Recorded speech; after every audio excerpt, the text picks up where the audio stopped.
नमस्कार किसान भाइयों, आप सभी लोगों का हमारे चैनल इंडियन किसान चैनल में स्वागत है। किसान भाइयों, आज की वीडियो में हम बात करने वाले कि गेहूं की फसल में तीसरा पानी कब दे, कौन कितने समय पर देना चाहिए तीसरा पानी, क्या इसका सही समय पीरियड है और तीसरे पानी में कौन से खादों का, कौन से उर्वरकों का प्रयोग करना है, कौन से स्प्रे का प्रयोग करना है, जिससे आने वाले समय में अपनी गेहूं की फसल से बेहद अच्छा रिकातुल पैदावार ले सके, अपनी बाली के साइज को बढ़ा सके और उसके दाने को मोटा, वजनदार, चमकीला किस प्रकार से बना सकते हैं और ओवरऑल जो हमारी पैदावार उसको हम किस प्रकार से इंक्रीज कर सकते हैं। तो इसके लिए आप इस वीडियो को पूरा अंत तक देखते रहिएगा, बहुत ही ज़बरदस्त जानकारी आपको मिलने वाली है।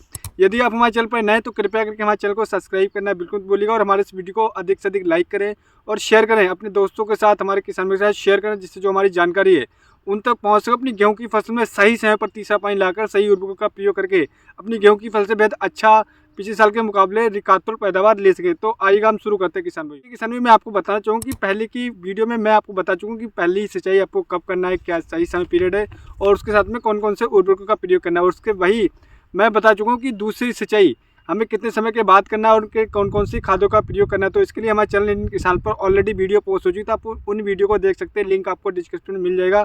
आप उन वीडियो को देखकर बहुत ही ज़बरदस्त जानकारी ले सकते हैं। फिर भी मैं आपको यहाँ पे थोड़ी जानकारी देता चलूँगा कि पहले पानी आपको कितने दिन के बाद देना है पहली सिंचाई और उसके साथ में कौन कौन से उर्वरकों का प्रयोग करना है। तो दोस्तों, जैसे कि पहली सिंचाई आपने करी 21 से 25 दिन में, उसके साथ में आपने जो उर्वरकों का प्रयोग करना है वो अपने यूरिया लेना है, जिंक का प्रयोग करना है, डीएपी का। आपने बॉय का तो प्रयोग नहीं करा तो आप डीएपी का प्रयोग कर सकते हैं। और भाई बात करते हैं कि दूसरी सिंचाई में कितने समय के बाद करें, तो काफ़ी हमारे किसान में यहाँ पर काफ़ी ज़्यादा कंफ्यूज हैं कि दूसरी सिंचाई करते समय काफ़ी सारे हमारे किसान में गलती करते हैं, या तो वो जल्दी कर देते हैं या तो फिर लेट कर देते हैं, जिस वजह से उनकी जो पैदावार होती है वो काफ़ी कम हो जाती है, दाना उनका बारीक रह जाता है और अच्छी टेलरिंग नहीं होती है और उनकी बालियों का साइज़ भी छोटा रह जाता है और बहुत सारी बीमारियों का अटैक देखने को मिलता है। तो किसानी मैं आपको बताना चाहूँगा कि एक ऐसे तरीके के बारे में कि अगर आप उस तरीके को आप आजमाएंगे, जिसको मैं काफ़ी लंबे समय से प्रयोग कर रहा हूँ, आप उस तरीके को आजमाएंगे तो अपनी गेहूँ की फसल में सही तरीके से दूसरा सिंचाई करके और बहुत ही अच्छी तरीके से पैदावार को आप बढ़ा सकते हैं। तो इसके लिए आपको क्या करना है किसान में, जैसे कि आपने जैसे कि हमारे गेहूँ का खेत है, इसमें आपको 3 से 4 इंच आपको मिट्टी खोदना है। मिट्टी खोदने के बाद में आपको उसमें लड्डू बना के चेक करना है। आपका लड्डू बन रहा है तो अब आपको सिंचाई करने की आवश्यकता नहीं है। अगर आपका लड्डू हल्का सा ही फट रहा है तो आपको सिंचाई अवश्य करना है। ये तरीका है, देसी टेक्निक है। किसान भाइयों काफ़ी हमारे किसान भी इस टेक्निक का प्रयोग करते हैं और आप भी इसका प्रयोग करके बहुत ही अच्छी तरीके से सिंचाई कर सकते हैं। दूसरा तरीका ये है किसान भाई की दूसरी सिंचाई हमें पहले सिंचाई के 20 से 21वें दिन या 22वें दिन अवश्य करना चाहिए। काफ़ी हमारे किसान भी करते हैं, लेकिन कुछ हमारे किसान भी गलतियाँ करते हैं, लेकिन ऐसी गलती आपको बिल्कुल नहीं करना है। आपको दूसरी सिंचाई कम से कम 40 से 45वें दिन अवश्य करना। अब बात करते हैं कि उसके साथ में कौन कौन से हम उर्वरकों का प्रयोग करें। तो किसान भी मैं हालांकि पहले की वीडियो में बता चुका हूँ कि कौन कौन से उर्वरकों का प्रयोग करें, लेकिन फिर भी मैं हल्की जानकारी यहाँ पे देता रहूँगा। किसान भी दूसरे सिंचाई के बाद आपको डीएपी खाद का प्रयोग बिल्कुल नहीं करना है। काफ़ी हमारे किसान भी गलती कर रहे हैं कि डीएपी खाद का प्रयोग करें दूसरी सिंचाई पर। किसान भी दूसरी सिंचाई पर अगर आप डीएपी देते तो हमारे खेत में वो फिक्स हो जाती है, वो लीच डाउन हो जाती है और हमारे खेत में बिल्कुल भी कार्य नहीं करती है, हमारा टाइम पैसा बर्बाद होता है। अगर आपको प्रयोग करना है तो आप एक काम कर सकते हैं, यूरिया के साथ में टेक्निको जेड का प्रयोग कर सकते हैं या फिर उसके साथ में आप सागरिका दानेदार का प्रयोग कर सकते हैं या फिर आप माइक्रोराइजा का प्रयोग कर सकते हैं। इन किसी भी खाद का प्रयोग करेंगे तब आपको अच्छा रिजल्ट मिलेगा। डीएपी का प्रयोग आपको बिल्कुल नहीं करना है। अब बात करते हैं कि तीसरी सिंचाई, सबसे महत्वपूर्ण हमारा जो टॉपिक है वो तीसरी सिंचाई का, कि हमें तीसरी सिंचाई कब करना चाहिए, कितनी मात्रा में हमें खादों का प्रयोग करना चाहिए, क्या इसका सही समय पीरियड है। किसान भी जैसे कि मैं आपको बताना चाहूँगा तीसरी सिंचाई हमारी बहुत ज़्यादा महत्वपूर्ण होती है हमारे गेहूँ की फसल में। कुछ हमारे किसान में यहाँ पर गलतियाँ करते हैं जिस वजह से उनकी बाली में सही तरीके से फुटाव नहीं होता, बाली छोटी बड़ी रह जाती है और उसके साथ में एक साथ उनका गेहूँ फुटाव नहीं करता है, इससे बालियों के साइज़ काफ़ी छोटा रहता है, दाना बारीक रहता है और पैदावार होती है वो उसमें काफ़ी ज़्यादा हानि देखने को मिलती है, काफ़ी ज़्यादा घाटे की समस्या देखने को मिलती है। तो इस समय पर क्या गलती करते हैं किसान भी, तो मैं आपको बताना चाहूँगा क्योंकि हमारा इस समय पर गेहूँ गबोज की अवस्था में होता है और गबोज की अवस्था में हमारे खेत में नमी मेंटेन नहीं बनाकर रखेंगे तो हमारी पैदावार वही कहीं ना कहीं कम निकल करके आती है, हमारा दाना जो बारीक रह जाता है और बाली का साइज़ भी छोटा रहता है। तो आपको ध्यान रखना है तीसरी सिंचाई पर बेहद महत्वपूर्ण ध्यान रखना है।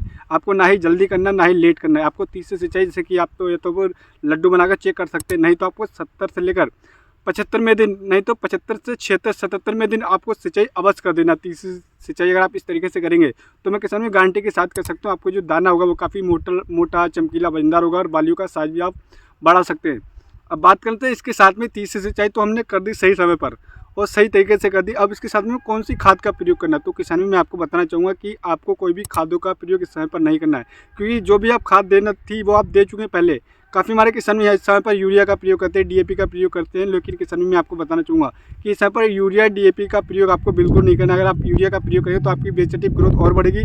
इससे हानि ये होगी कि आपकी हल्की सी भी अगर हवा चलेगी तो आपकी गेहूं की फसल गिरने की समस्या आपको देखने को मिलेगी। अगर आपकी एक बार गेहूं की फसल गिर गई तो उसमें 30 से 35% आपको घाटा देखने को मिलेगा।